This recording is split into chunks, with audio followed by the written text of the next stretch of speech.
C'est un curieux monastère qu'on aperçoit au loin. Au cœur de la campagne belge, on se demande un instant si l'on ne rêve pas. À quelques mètres de cet ancien château du XIXe siècle, les coupoles de l'église byzantine attirent les regards et la curiosité. En s'approchant, on découvre une deuxième église de l'autre côté du bâtiment, une église latine. Plus de doute, nous sommes à Choftogne.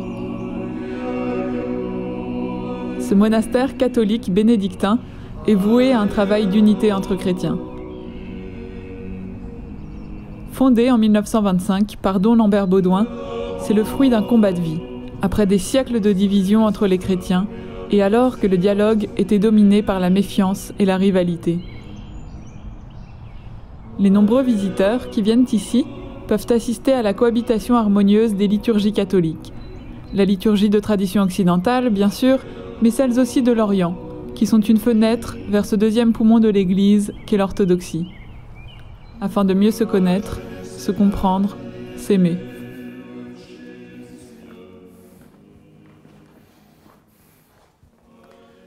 Comme vous savez, l'idée de base du fondateur a été d'avoir dans une seule communauté des moines de rite latin et des moines de rite byzantin qui essaieraient de vivre authentiquement dans leur tradition, parce que la liturgie, ce n'est pas seulement une manière de faire, la liturgie, c'est une manière de vivre. Et donc, elle se reflète dans l'ensemble de la vie, dans la manière de penser, dans la manière d'agir. Et donc, l'idée de Don Lambert, c'était de voir s'il y avait moyen de faire en sorte que des personnes vivant des traditions différentes puissent vivre ensemble. Je dirais d'une certaine manière que le monastère soit un laboratoire pour voir si ça marche. Parce que si ça ne marchait pas dans une communauté monastique, il fallait abandonner l'espoir que les chrétiens puissent arriver à s'entendre un jour, n'est-ce pas ?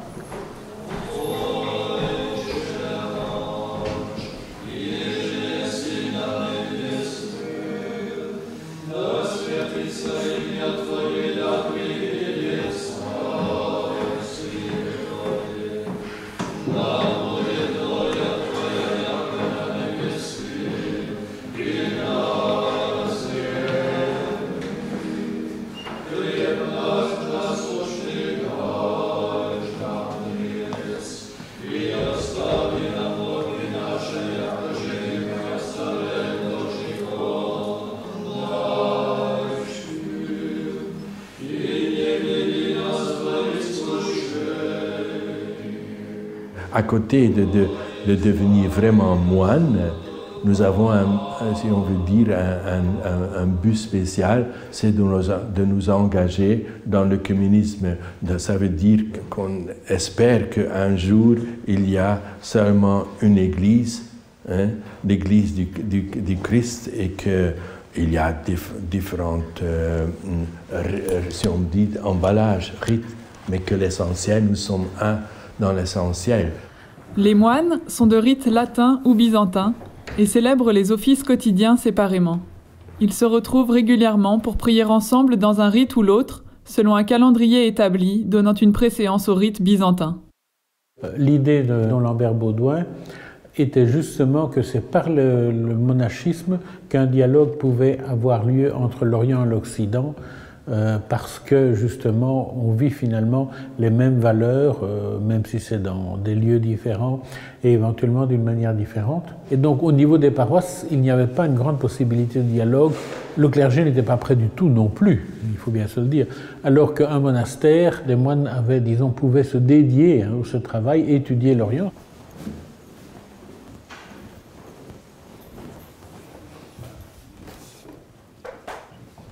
Je pense que c'était une des idées du fondateur Lambert Baudouin, certainement. Nous devons mieux se connaître les uns les autres par l'étude, par les rencontres, par la prière en commun, par l'étude de la liturgie, mais par la pratique de la liturgie, parce que donc aussi le fait que nous célébrons aussi dans le rite byzantin, ça fait partie de cette école. Nous nous mettons à l'école de l'Orient, comme disait Lambert Baudouin. C'est ce qu'on appelle aujourd'hui l'écuménisme réceptif. C'est-à-dire on ne va pas vers l'autre pour dire « voilà ce que je crois, qu'est-ce que vous pensez hein ?» On dit on écoute d'abord ce que l'autre dit et on l'écoute jusqu'au bout. Et pour écouter quelqu'un jusqu'au bout, ça prend parfois du temps. Il faut parfois lire, il faut parfois étudier. Vous pouvez étudier des différences théologiques, vous pouvez étudier la liturgie de l'autre, la manière dont il prie. Moi, ce qui m'intéresse depuis quelques années particulièrement, c'est les échanges spirituels entre l'Orient et l'Occident.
Christos anesti ek nekron thanato thanaton patisas. Christos anesti, Allitos anesti. Le Père Lambert.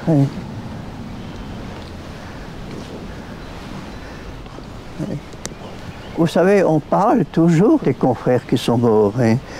Mais eux étaient vraiment des pionniers, n'est-ce pas? Donc, quand je suis entré ici tout de suite après la guerre, la voie était plutôt tracée. Mais pour eux, ils devaient chercher. Oui.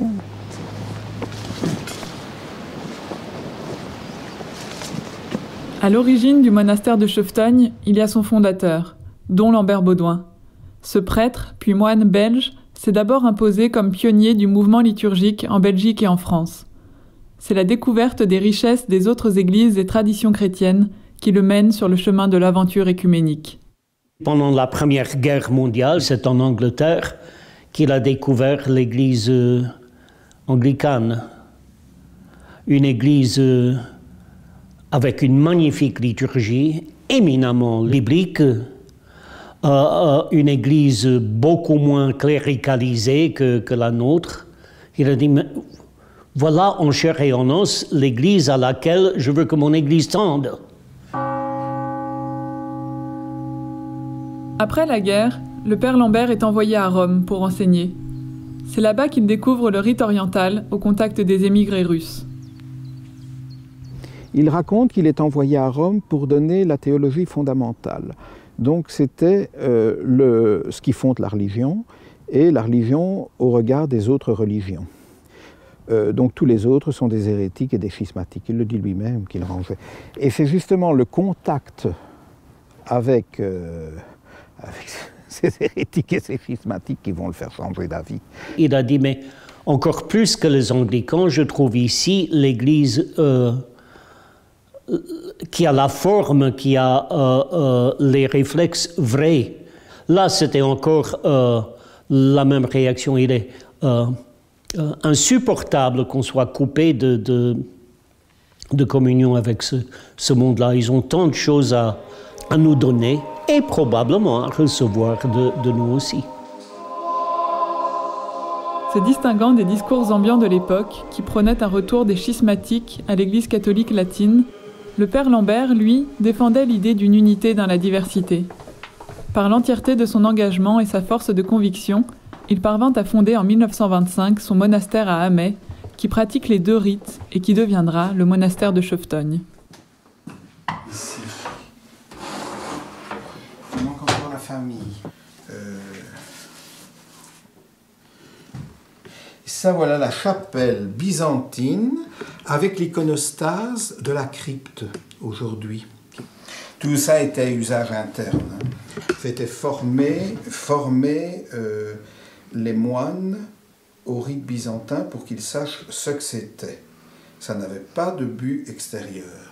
Et quand il y avait des Russes qui se présentaient, ils disaient « Allez dans votre paroisse ». Donc des Russes orthodoxes qui étaient intéressés,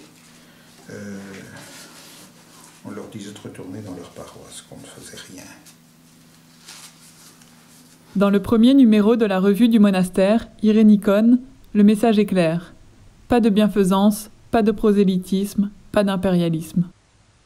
Parce que ce serait trop facile d'aider les pauvres immigrés russes et en échange de solliciter des conversions ou d'accepter des conversions par reconnaissance de la part. Ça, il n'est pas question. Donc c'est très ouvert hein, comme position. Un peu trop ouvert, justement. On voulait nous détourner du projet du Père Lambert.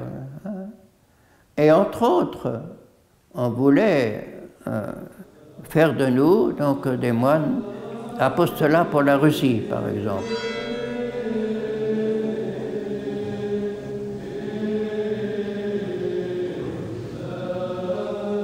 Les idées précurseurs de Don Lambert agitaient de profonds débats au sein de l'Église et son action était critiquée.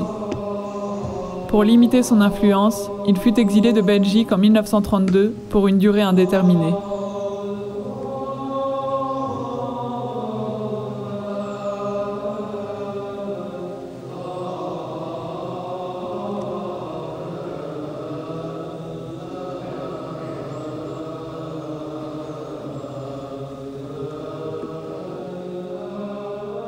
J'ai vécu encore dans le monde où catholiques et protestants ne se connaissaient pas, ne se fréquentaient pas.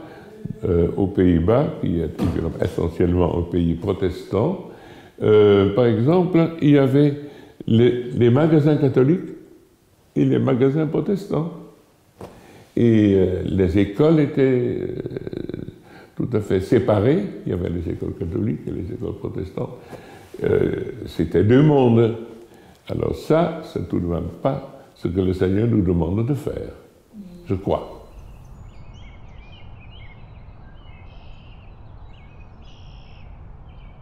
Dans mon enfance, j'étais choqué qu'on ne soit plus unis. Donc, commencer par abandonner tous les préjugés, hein, tout le sentiment de supériorité qui était très très fort. Là, parce qu'il y avait, il faut bien se dire, qu'on voulait imposer le rite latin aux Orientaux.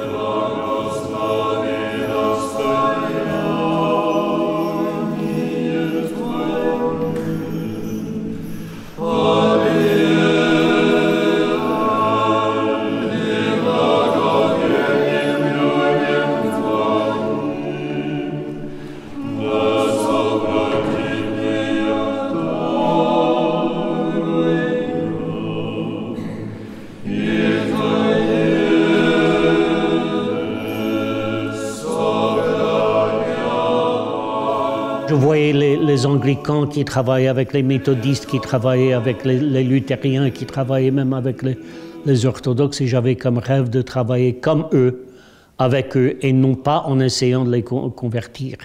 Si je disais ça à l'église, là, les bonnes sœurs disaient « C'est vrai, il faut être gentil vis-à-vis des protestants, peut-être que tu vas les convertir. » Alors là, justement, c'était la guerre des tranchées. On a vécu en sourdine, on a continué à avoir des contacts, mais très limités, mais quand même. Et donc là, on a continué à vivre selon les grandes lignes, disons. Travailler sur les mentalités, à faire changer les mentalités dans le monde catholique, les faire passer de l'unionisme, c'est-à-dire de l'union des églises, cette union qui ne s'envisageait que par un retour à Rome, à l'écuménisme qui, lui, travaille au rapprochement des églises. Ce n'est qu'en 1951 que le père Lambert pourra rentrer en tant qu'hôte dans sa communauté. Je me rappelle le jour où Jean XXIII, quand donc 59, janvier, oui, a déclaré un concile œcuménique. Alors lui, donc tout de suite, il faut tout abandonner et ne travailler que pour le concile. Ce concile s'annonçait œcuménique, donc on allait pouvoir enfin sortir des tranchées. Donc là, évidemment, ça nous met le pignon sur rue au niveau de l'écuménisme. Donc on a pu faire au grand jour ce qu'on faisait en secret autrefois. Le concile a balisé l'idée œcuménique telle que nous l'entendons. Ce que le père Lambert a toujours dit, nos idées, ça, le concile a balisé.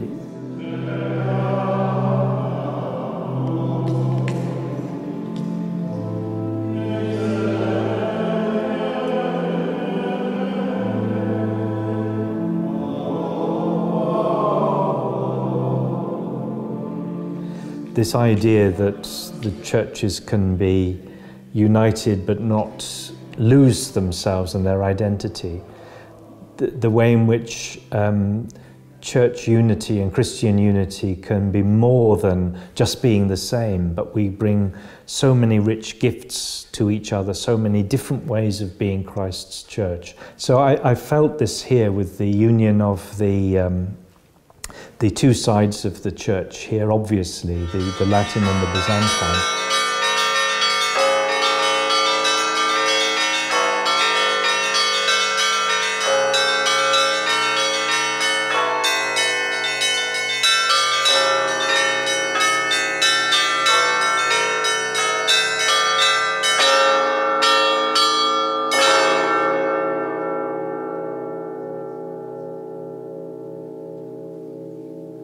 Nous avons adopté les rites byzantins. Nous ne sommes pas un lieu, une église inscrite dans le territoire où cette liturgie est habituelle. Et ça, nous ne pouvons pas le vouloir non plus. Disons, c'est une particularité liée à notre fondation. Chose qui est parfois dure à vivre parce que nous nous rendons bien compte qu'il y a, je pense, enfin moi je me rends compte qu'il y a une certaine dimension d'artificialité dans tout cela.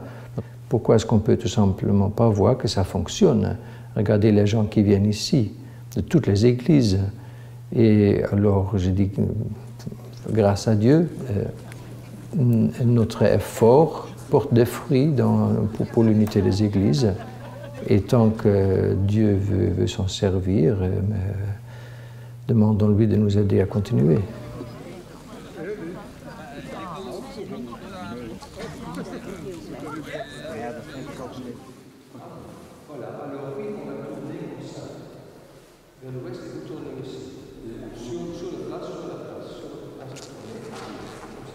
Je dois dire que je ne suis pas catholique, je suis orthodoxe.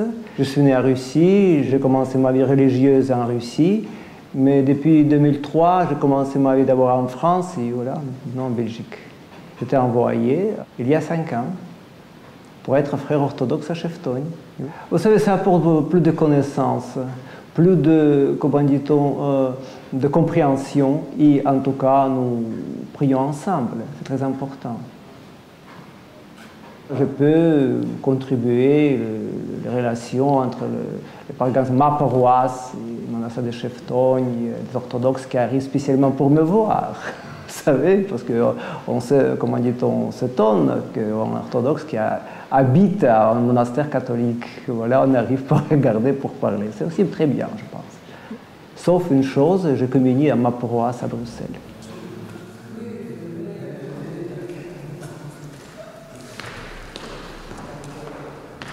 Moi, comme gamin à Chicago, j'allais volontiers à l'église orthodoxe. Les parents se méfiaient de cela, mais j'aimais bien cette esthétique de la liturgie orthodoxe. J'étais plus impressionné quand même par la simplicité évangélique des gens. Pour moi, l'écuménisme, c'est apprendre à aimer l'autre tel qu'il est.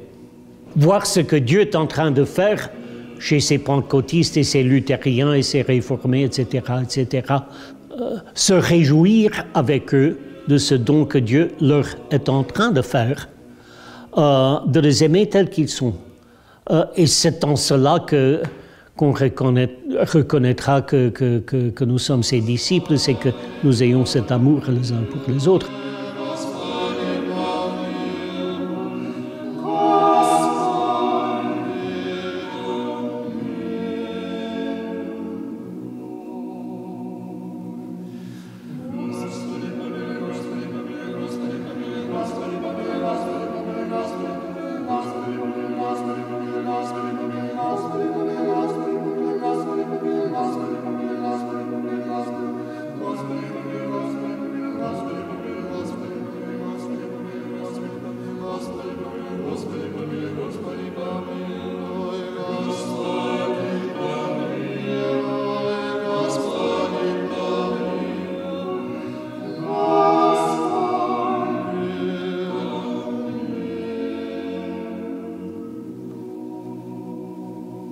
Si vous connaissez la tradition qui raconte la conversion de la Russie en 988, on dit que les envoyés donc, du prince de Kiev venus donc, à Constantinople, lorsqu'ils sont retournés à Kiev, on dit de la liturgie qu'ils avaient vue à Sainte-Sophie de Constantinople, nous ne savions plus si nous étions au ciel ou sur la terre. Effectivement, une liturgie byzantine, elle se célèbre au ciel, parce que le ciel, il est ici-bas. Le ciel, ce n'est pas seulement quelque chose qui commencera après la mort. Vivre avec Dieu, c'est ça, le ciel, la communion avec Dieu. Et quand on est dans l'Église, quand on célèbre la liturgie, on la célèbre en communion avec les êtres célestes, avec les anges et les saints qui louent le Seigneur de manière incessante. Et ces peintures qui sont ici autour de nous rappellent que ces saints qui ont vécu sur la terre, qui ont loué le Seigneur par leur vie, prient aussi avec nous et nous montrent qu'ils nous donnent la main pour que nous aussi, nous puissions célébrer le Seigneur et être, si j'ose dire, la tête au ciel. Et puis, il y a aussi les hommes visibles. Et quand on fait l'encensement de toute l'Église, les prêtres, ils encensent toutes, parce que nous sommes tous temple du Saint-Esprit.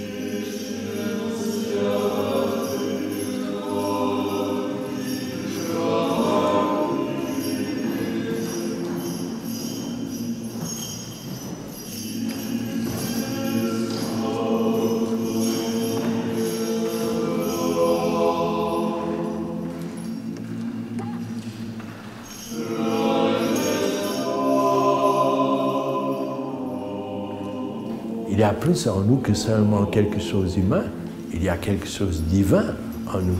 Et alors tout ce respect pour l'homme, on laisse voir par cet encensement. Je trouve ça un des gestes plus beaux, justement pour indiquer que l'homme est quelque chose de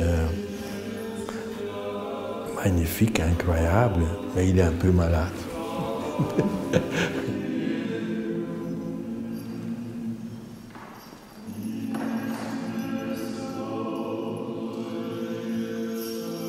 Il faut bien se rendre compte que la liturgie, c'est d'abord une entrée dans la prière. Quand nous prions ensemble, nous entrons dans un mystère.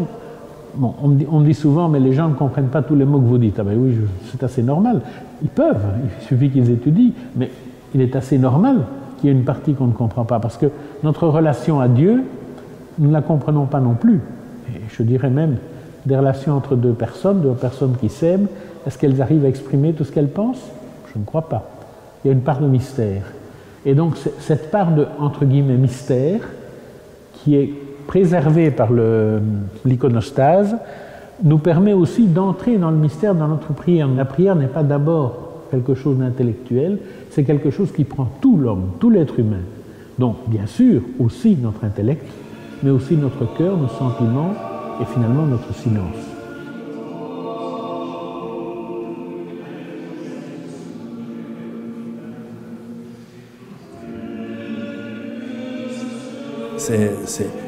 tout l'homme, avec tous ses sens, qui est appelé. Le corps est plus engagé et doit être aussi justement expression de ce que vivent dans notre l'attitude, dans notre cœur. Je crois que c'est une expérience en fait qu'on fait. On entre dans la liturgie. On ne la raisonne pas.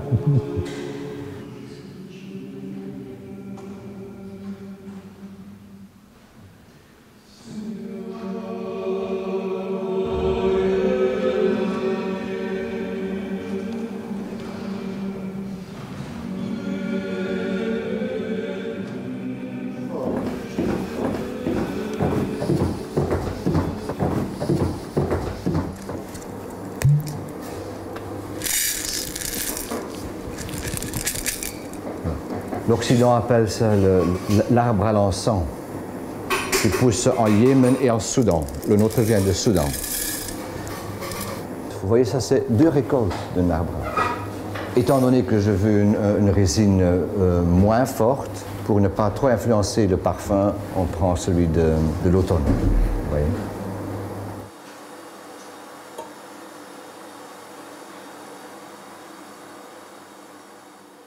L'Église a toujours cherché la meilleure des icônes. De la même façon, on fait de la musique liturgique. La musique liturgique doit correspondre ou répondre à certains critères. Mais on n'a jamais pensé à faire brûler des encens aussi d'une certaine qualité. Et depuis 10 ans, on a vraiment fait beaucoup de recherches pour arriver à ce point où nous sommes maintenant.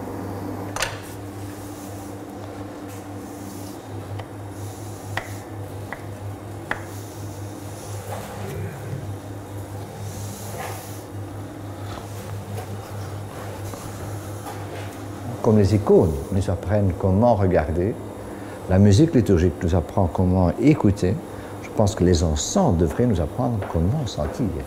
Et je pense que c'est là justement où est aussi sa place dans la liturgie.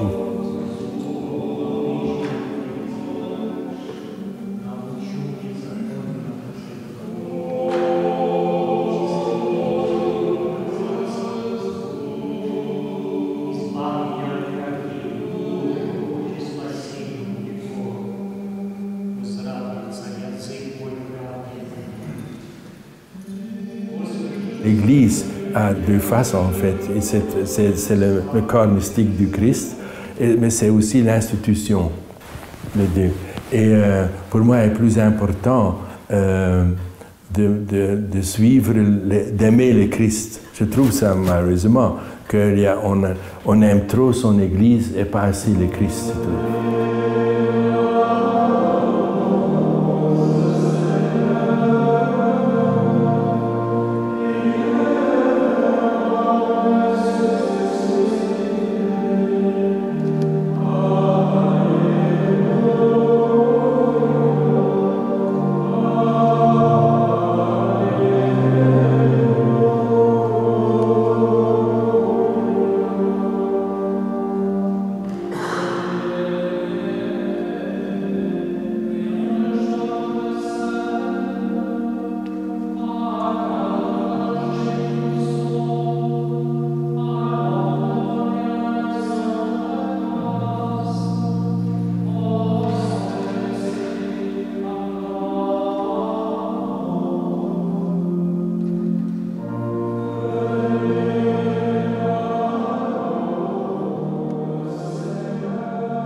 Je me rappelle qu'il y a eu un temps que j'ai eu du byzantinitis.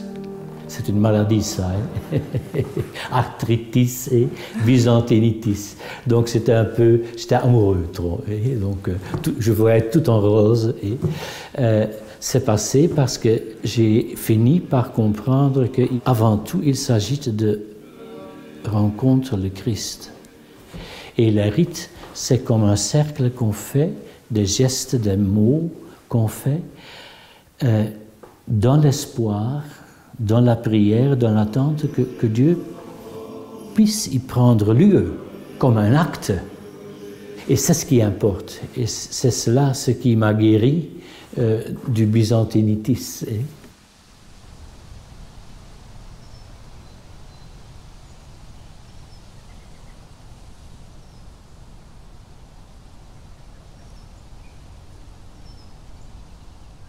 J'explique aux autres, dites, bon, vous venez peut-être pour la première fois ou vous appréciez beaucoup de venir pour le rite byzantin, mais faites quand même l'expérience du rite latin, parce qu'il y a quand même des différences. Et il y a quand même une beauté dans le rite latin, il y a certaines choses qu'on ne retrouve pas. Il y a des moments de silence dans le rite latin. Et les moments de silence, on en a aussi besoin. Je dirais pour prier, pour recevoir. Je me souviens justement d'une protestante qui m'avait dit, écoute, je ne sais pas, j'ai pas très envie d'aller voir ce genre de choses. Bon. Et puis elle m'a dit, mais si, et le silence, mais qu'est-ce que ça fait du bien!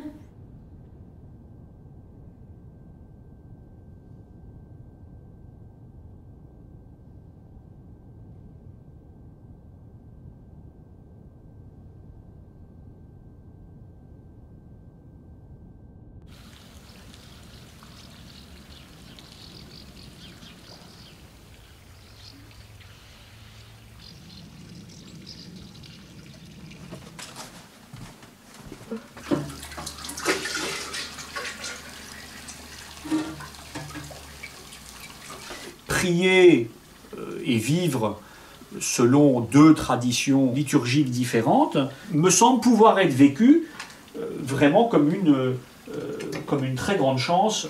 Ça aide à être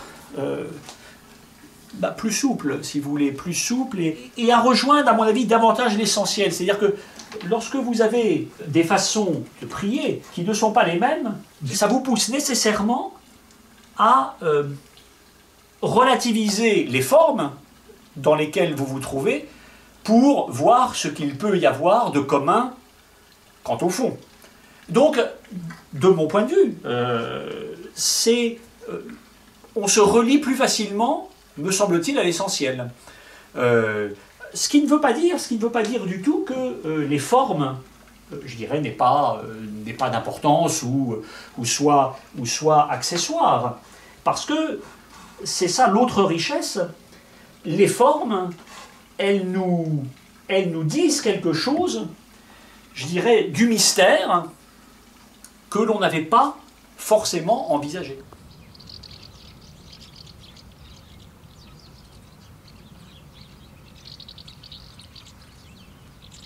J'avais 19 ans quand je suis arrivé.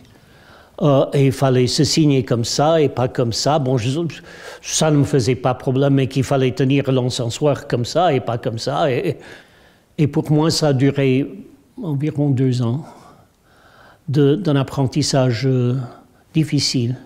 Parce qu'à 19 ans, on dit, mais enfin, on n'a pas besoin de toutes ces complications. L'évangile est tout autre. Enfin, l'évangile est là, mais...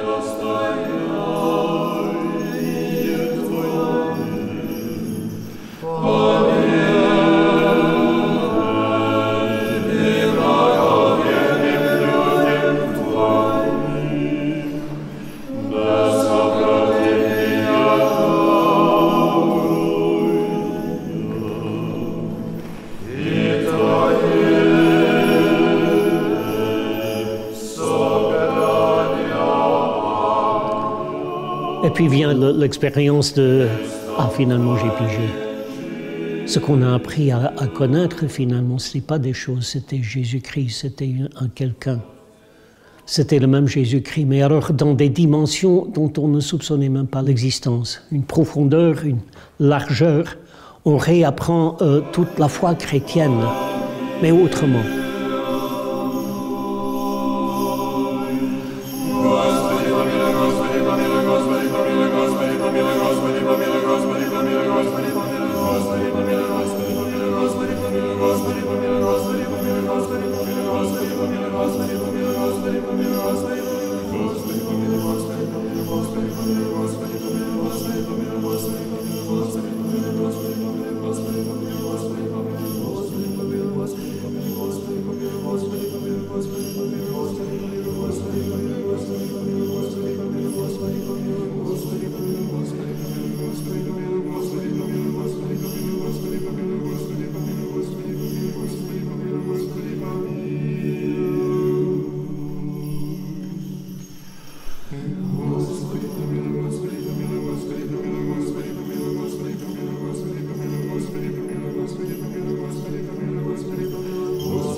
On parle beaucoup, par exemple, le cardinal Kasper dit l'écuménisme spirituel.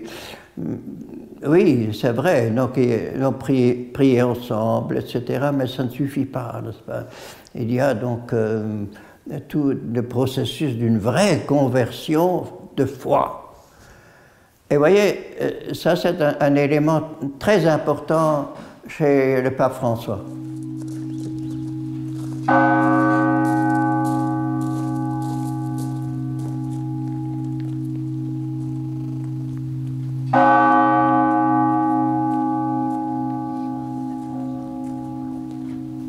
Vraiment, on est en route, mais par-delà, on sent aussi très fort que humainement, ce n'est pas possible. On a vraiment besoin de l'aide de Dieu, de son Saint-Esprit qu'il travaille dans le cœur de chacun, hein, et dans le cœur des responsables des églises ou quoi.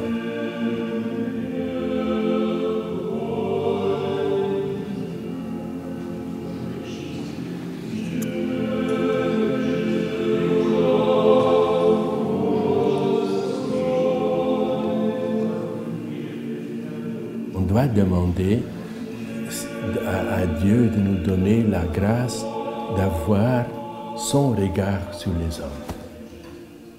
Parce que ça nous aide, si on est de plus en plus conscient que Dieu nous regarde avec un regard de bonté, de miséricorde, de souci pour notre bonheur. Alors si nous avons ce même regard vers les autres, le monde change.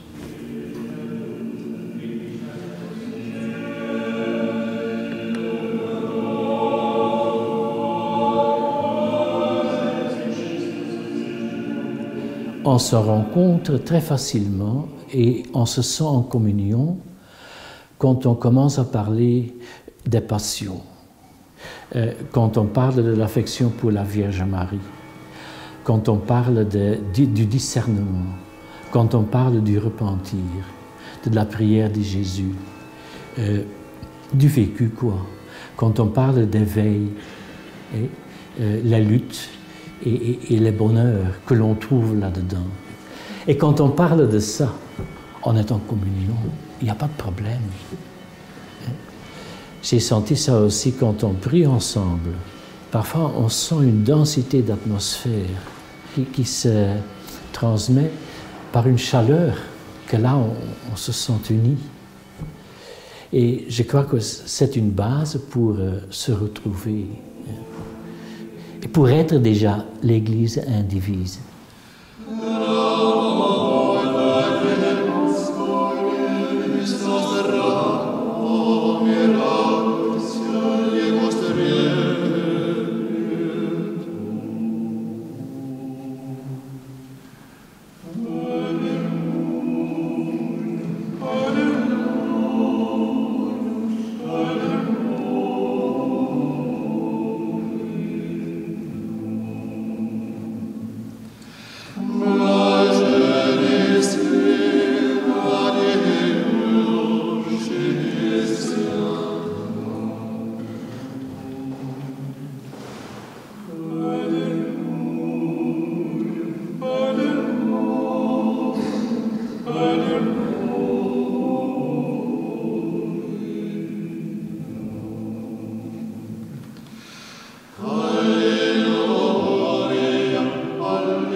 For 20-25 years I've been working for Christian Unity in England, and it is very difficult because we are so different.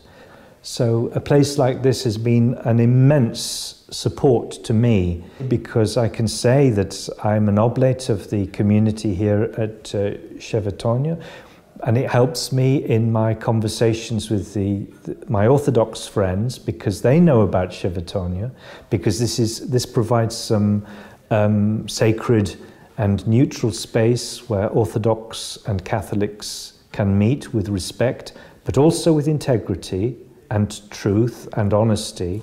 But it's because of this monastery that we have felt encouraged in England to do a little bit more than I think we would have been able to do before.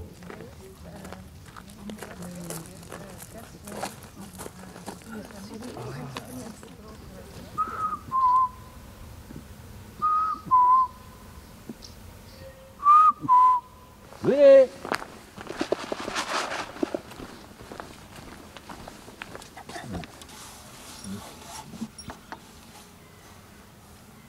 Oui, je n'ai rien pour toi.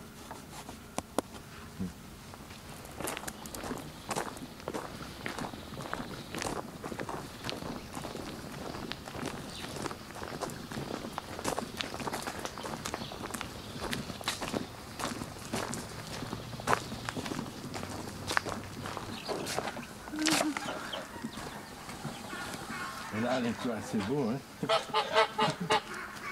Ouais.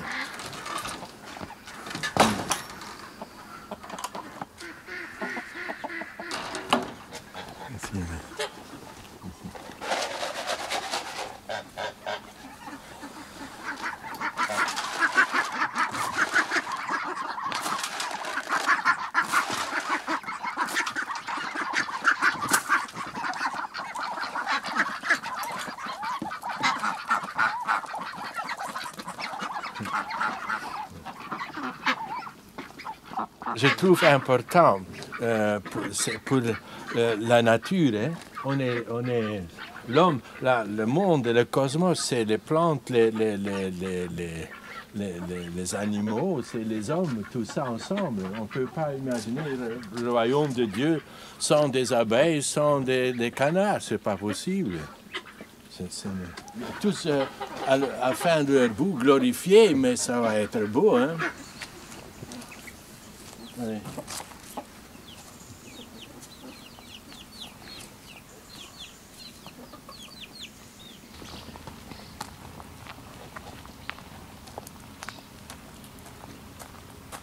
Quoi qu'on fasse, mon discours ou le vôtre ne sera jamais adéquat pour épuiser la réalité du don que Dieu nous fait dans la célébration de la Sainte Seine ou de l'Eucharistie. Alors est-ce que c'est si important? Oui, c'est important de penser, de réfléchir et de parler de la chose, mais ce n'est pas si grave si nos conclusions ne sont pas identiques.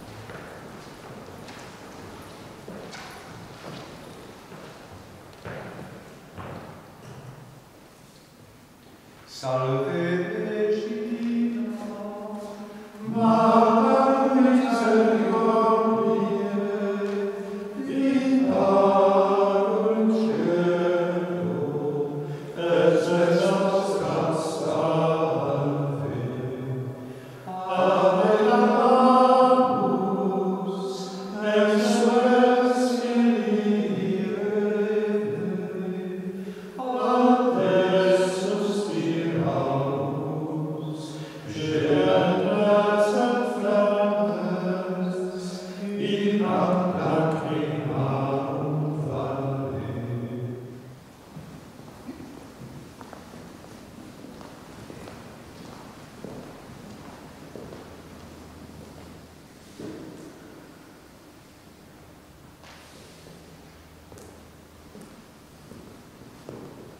Et ça, vous voyez, il y aurait des pas faciles à faire, et il y a toujours encore des peurs.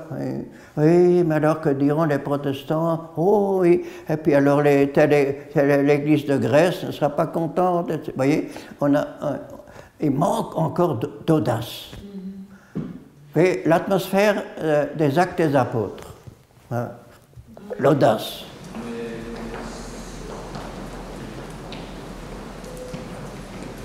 Ecumenism is not an end in itself. It has to be about unity, because that's what Christ prayed for on the night before he died. He prayed for it, he commanded it. It will happen, it must happen, it is the will of God. And we keep trying to make separate churches, but he gave us one church. So we must not use ecumenism as a way of having good relations that actually keep us locked at the level of just good relations. We have to go beyond it. L'écuménisme, c'est un peu essoufflé aussi, donc il faut lui redonner là aussi un nouveau dynamisme, un nouvel élan. Et il faudrait peut-être que la revue, alors, contribue à ce nouvel élan. Le défi du monde aux églises est trop grand pour ne pas serrer les rangs.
L'Église catholique, donc catholique ça veut dire universel, hein, c'est la même chose, l'Église catholique, elle n'est pas catholique parce qu'elle serait répandue d'un bout à l'autre de la terre. C'est pas ça qui la rend catholique. Pour moi, quand je dis Église catholique, je dis Église qui s'engage dans un processus de catholicité, d'universalisation, c'est-à-dire qui doit se rappeler en permanence tout ce qu'elle ne connaît pas encore, tout ce qu'elle n'a pas encore accueilli.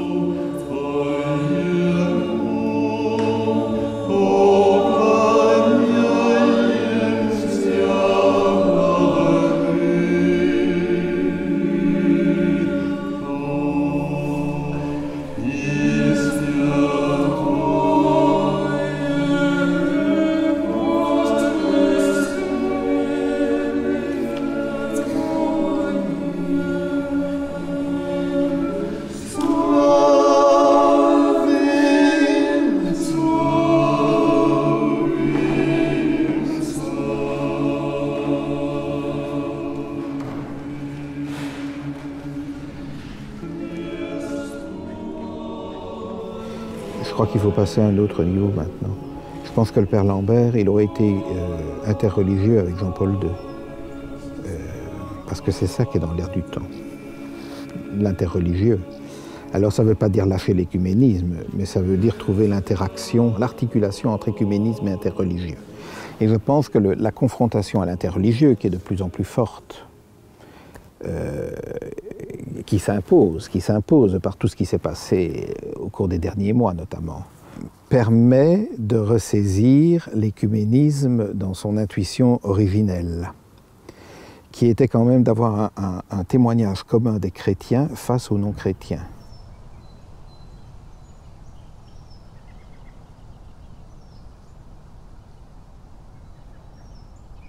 L'Esprit Saint qui habite en nous ne peut pas être divisé.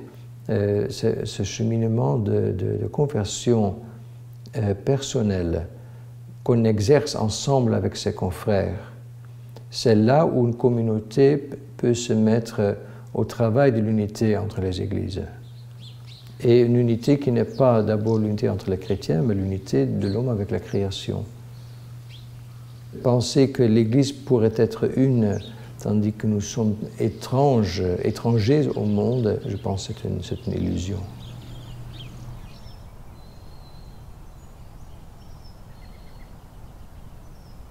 Qu'ils soient un, donc c'est la prière du Christ, mais c'est une prière qui se fait aussi dans la douleur, parce que je vais dire qu'une communauté est toujours, j'allais dire, attaquée dans ce qui fait sa vocation la plus profonde. Donc je dirais que, par exemple, une communauté, il y aura des divisions dans la communauté, où il y aura des conflits, il y aura des antipathies, ce genre de choses. Et c'est là qu'on verra qu'ils sont un, s'ils sont capables de passer à travers, de se demander pardon. Et l'essentiel de la vocation de Schöftoin, c'est ça. C'est de montrer au monde qu'on peut être un dans le Christ, puisque lui-même, et que c'est la prière du Christ. Peut-être ça peut être déjà venir demain, s'il vient, le Seigneur, oui. Je ne sais pas si vous êtes d'accord, mais moi, je n'ai rien contre. Mais oui, ça.